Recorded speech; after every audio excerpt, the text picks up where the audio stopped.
Hello student, हम important एमसीक्यूसी class 1 कर रहे हैं जो ओबीजी और गायनेकोलॉजी से है। ये 4th क्लास है जो आने वाले समय में सभी एग्ज़ाम्स के लिए बहुत ही इम्पोर्टेंट होने वाली है, क्योंकि सभी स्टेट में अलग अलग पोस्ट पे वैकेंसी निकल चुकी है, जिसके लिए ये एमसीक्यूज बहुत ही इम्पोर्टेंट होने वाले हैं।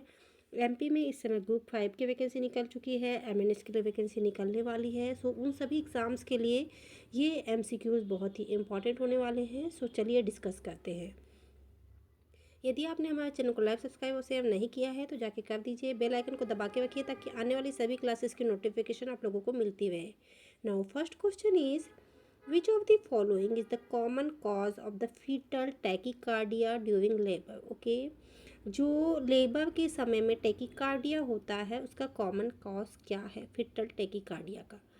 Option A maternal fever, option B placenta absorption, option C umbilical cord prolapse, option D epidural anaesthesia. No right answer is maternal fever. Okay, जो क्या है fetal tachycardia define as the fetal heart rate above 160 beat per minute is commonly caused by the maternal fever, infection और dehydration। Okay, जो fetal tachycardia वो किस वजह से होता है? यदि माँ को फीवर है, इन्फेक्शन है और डिहाइड्रेशन की कंडीशन है तो क्या होगा, बच्चे का भी जो है जो हार्ट रेट है वो बढ़ते जाएगा, वही टैकीकार्डिया कहलाएगा। Now next question, what is the first line of treatment of the postpartum hemorrhage due to the uterine atony। Okay, जो फर्स्ट लाइन मैनेजमेंट है पोस्टपार्टम हेमरेज का वो क्या है? Option A uterine massage, option B blood transfusion, option C surgical intervention, option D administration of oxygen. तो क्या होगा first line treatment क्या होगा पोस्टपार्टम हेमरेज का? Uterine massage. ठीक है, यदि यूट्राइन एटॉनी हुई है तो वो कॉमनली कॉज क्या करती है? Postpartum haemorrhage. तो उसके लिए फर्स्ट लाइन ट्रीटमेंट क्या होगा?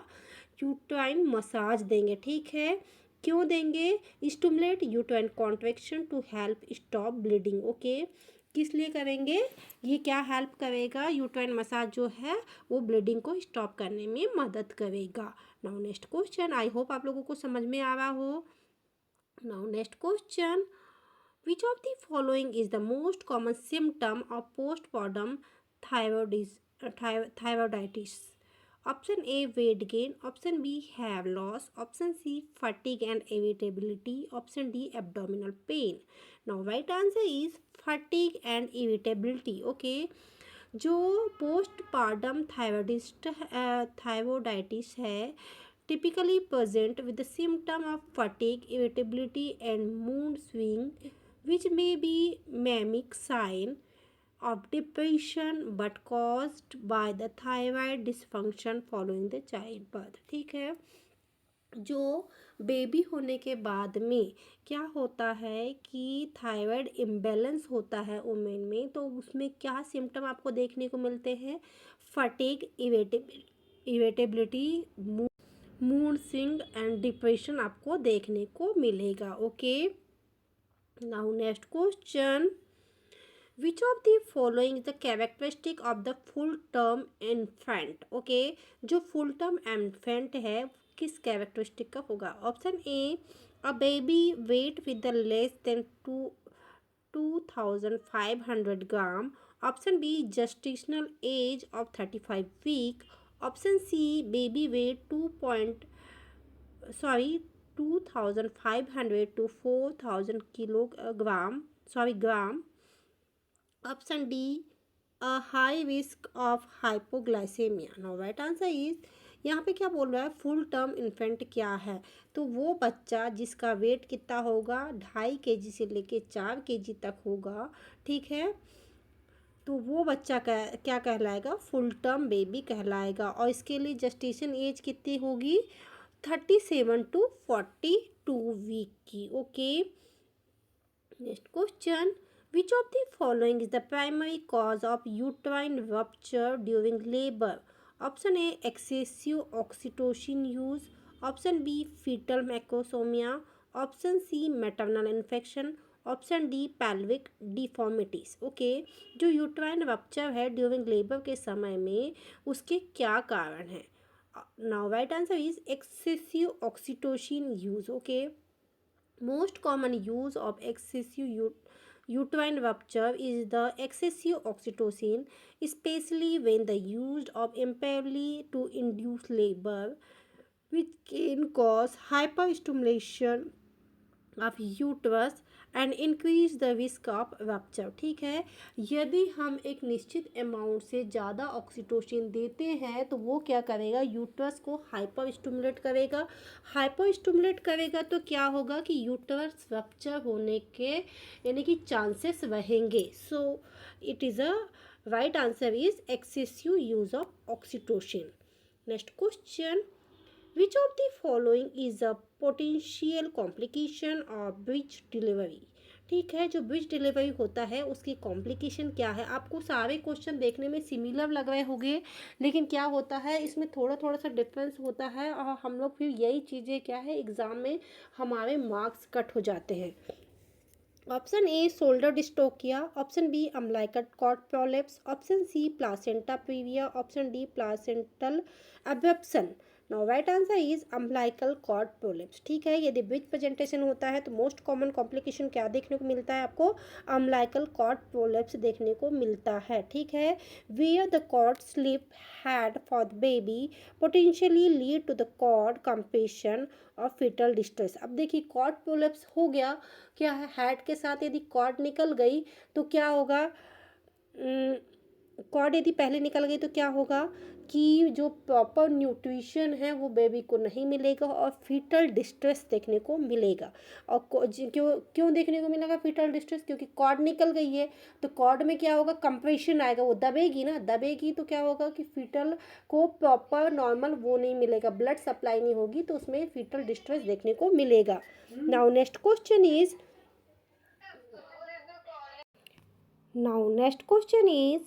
what is the most appropriate action of mother develops fever during the labor?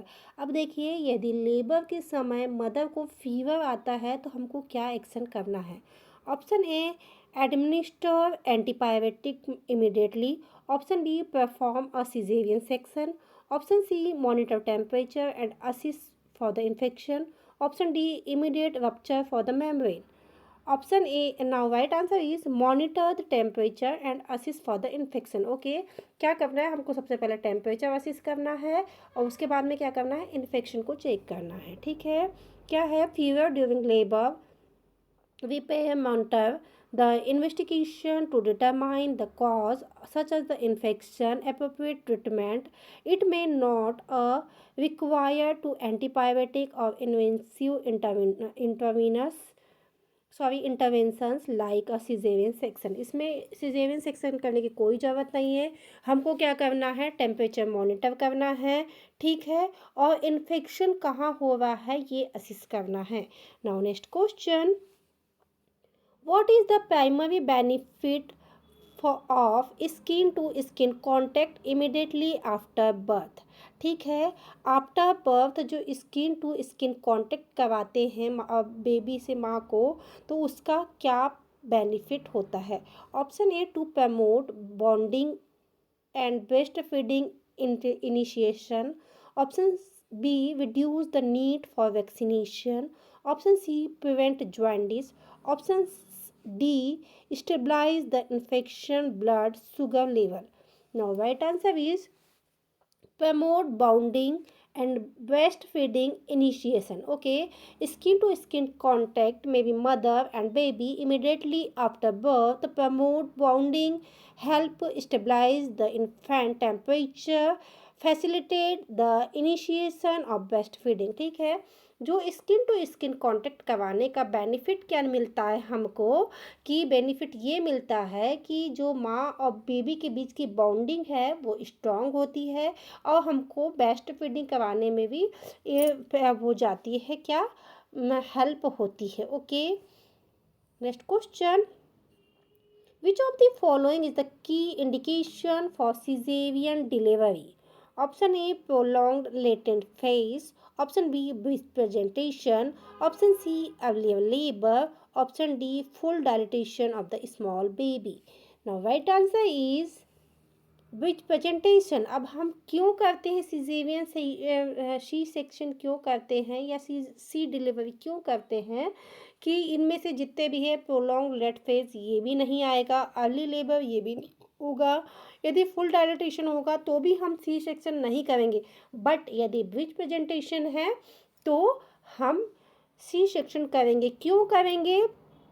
क्योंकि इसमें कॉम्प्लिकेशन है मदर को भी और बेबी को भी, ठीक है। फीटल डिस्ट्रेस होने की पोजीशन कंडीशन उत्पन्न होती है, इसीलिए हम सी सेक्शन करते हैं विथ प्रेजेंटेशन में, ओके।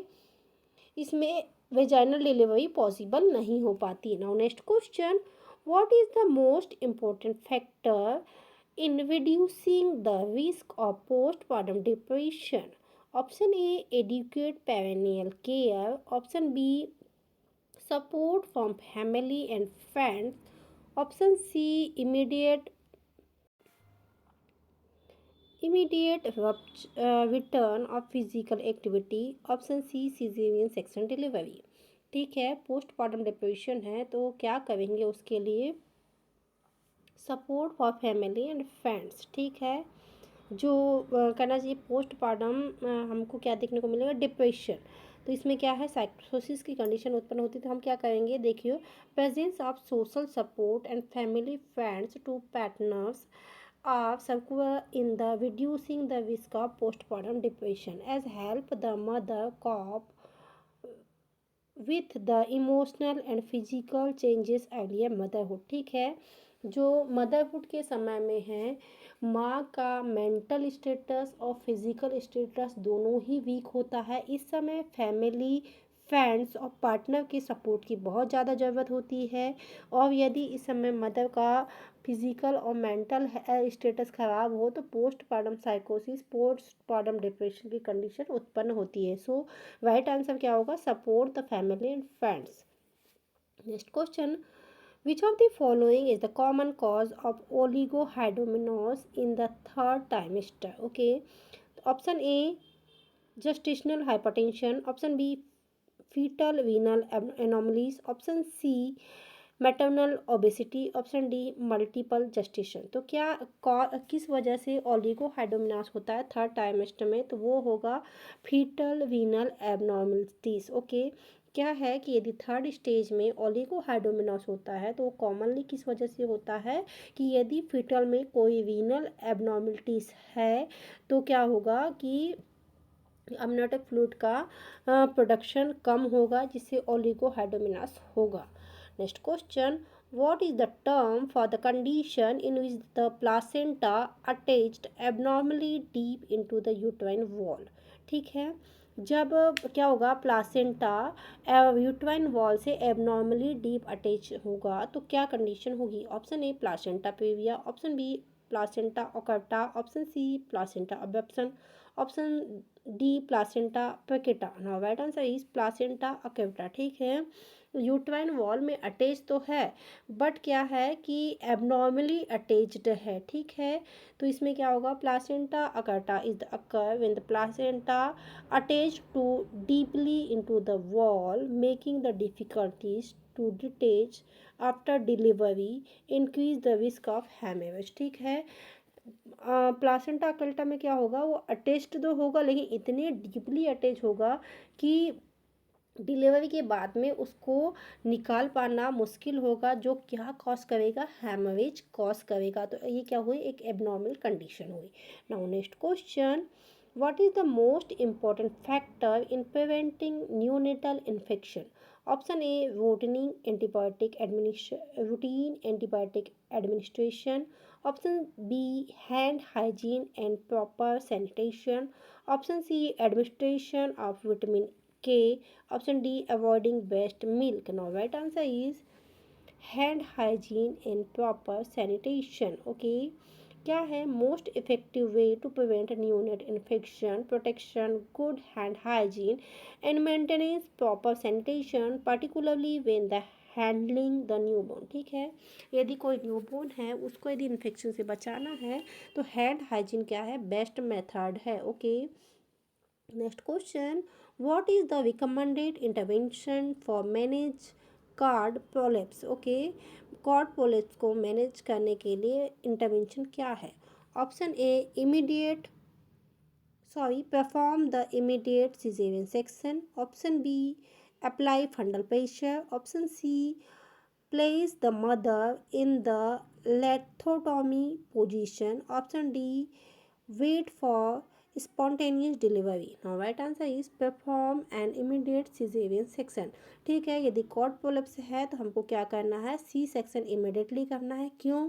क्योंकि फीटल हाइपोक्सिया को से बच्चे को प्रिवेंट करने के लिए। ठीक है, यदि कॉर्ड पोलिप्स है तो क्या होगा? कॉर्ड कंप्रेशन होगा। कॉर्ड कंप्रेशन क्या होगा? तो क्या होगा? फीटल हाइपोक्सिया होगा।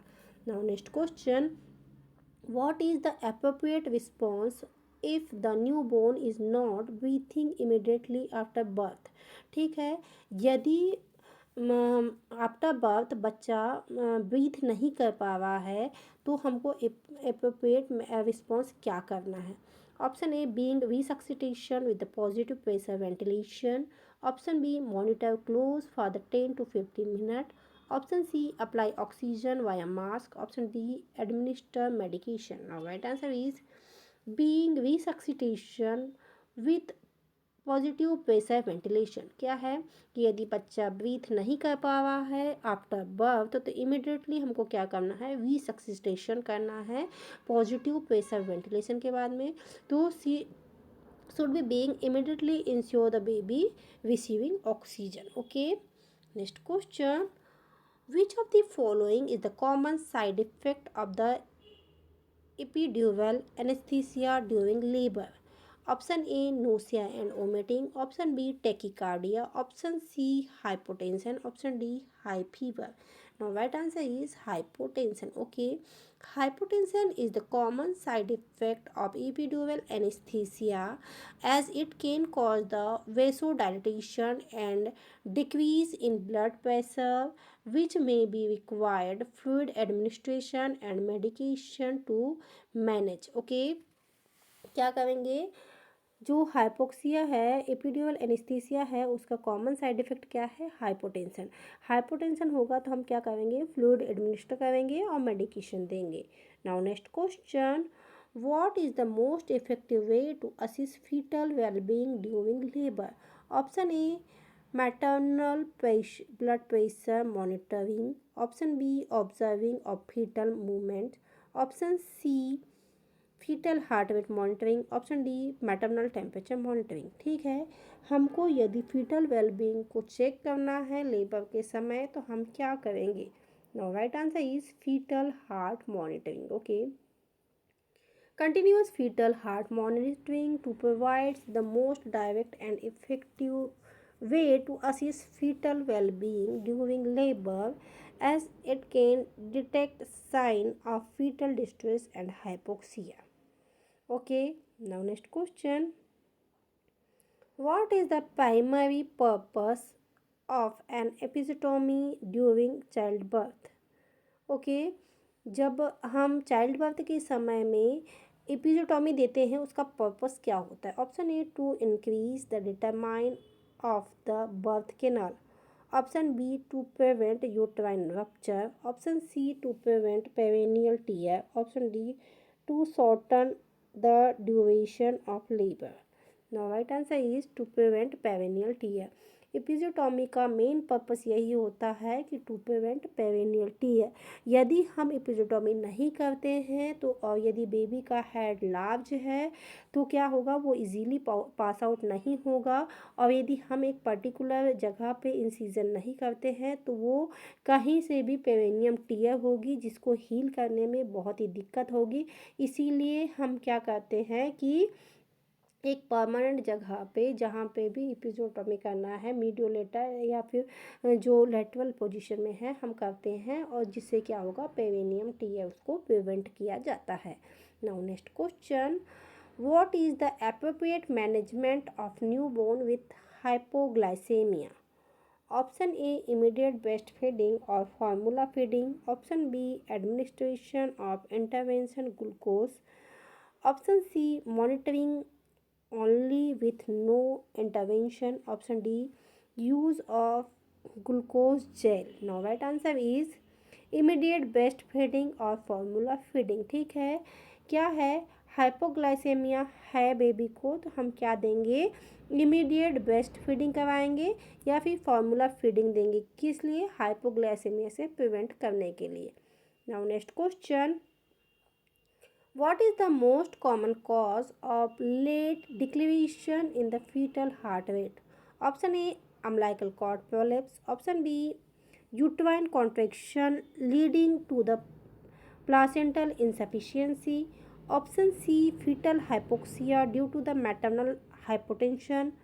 Option D, fetal bradycardia. Now right answer is uterine contraction leading to placental insufficiency. Okay, late declaration of the typically caused by the uterine contraction that reduce blood flow to the placenta, resulting in the fetal hypoxia and decrease in the fetal heart rate peak of the contraction. Okay, क्या है, uterine contraction leading placental insufficiency. Okay, it is a right answer.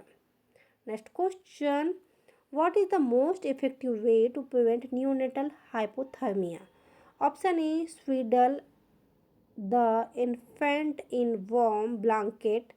Okay, neonatal hypothermia है, उसको treat करने के लिए क्या करेंगे? Option B, keep the room temperature 20 degree Celsius. Option C, dry the infant immediately after birth. Option D, limit skin to skin contact. Now right answer is dry the infant immediately after birth.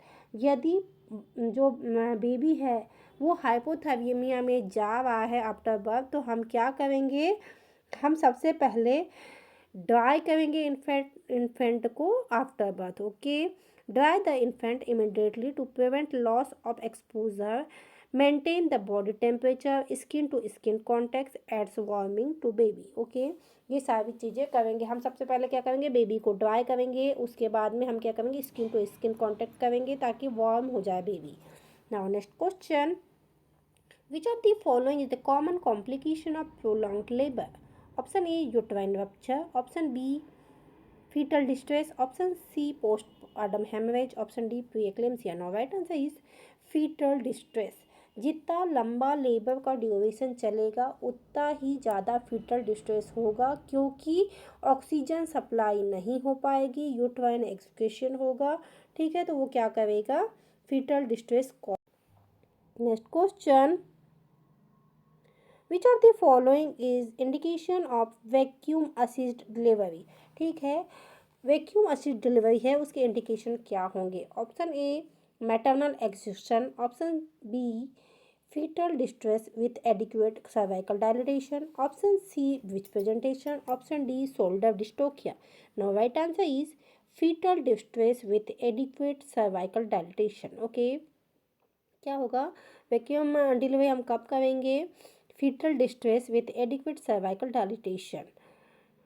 Vacuum assist delivery indicated when the fetal distress and cervical fully dilated and head is not progressed in birth canal. Okay, क्या होगा, जब baby का head है वो progress नहीं होगा, birth canal में बाहर की साइड नहीं आएगा, तो हम क्या करेंगे, वैक्यूम डिलीवरी असिस्ट करेंगे। ओके, क्यों, क्योंकि बेबी को फेटल डिस्ट्रेस से बचाने के लिए। Okay, next question, what is the recommended treatment for the postpartum women with the urinary tract infection? Okay, क्या है, जो रिकमेंडेड ट्रीटमेंट है पोस्टपार्टम यूरिनरी ट्रैक्ट इन्फेक्शन से प्रिवेंट करने के लिए? Option A, intravenous antibiotic.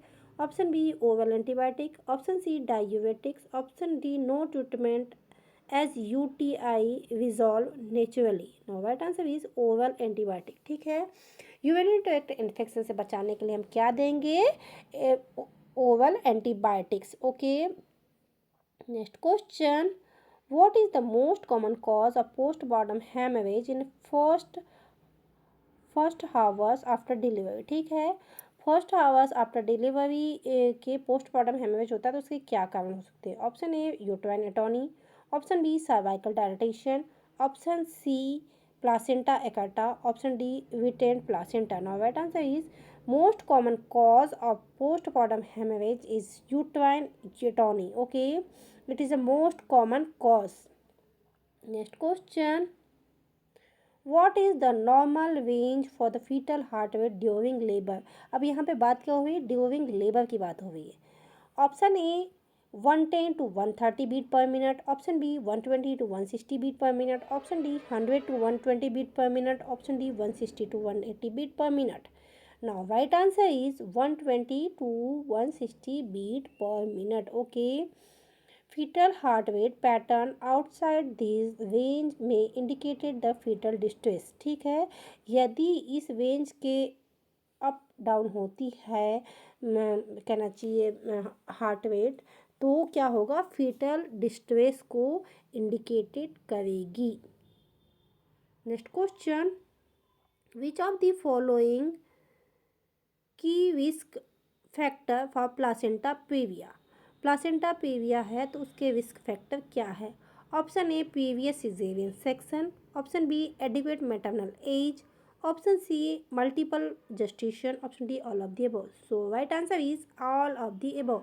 Placenta previa where the placenta abnormally located near over the cervix and more common in women with a history of cesarean delivery, multiple gestation and advance maternal age. Okay, क्या होगा कि ये सारी चीज़ें यदि है कि maternal as जो है वो बहुत कम है, प्रीवियस सिजेरियन सेक्शन है, मल्टीपल प्रेगनेंसीज है, तो आपको प्लासेंटा प्रीविया देखने को मिलेगा.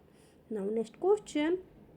विच of the following is the first step in managing the prolapsed umbilical cord?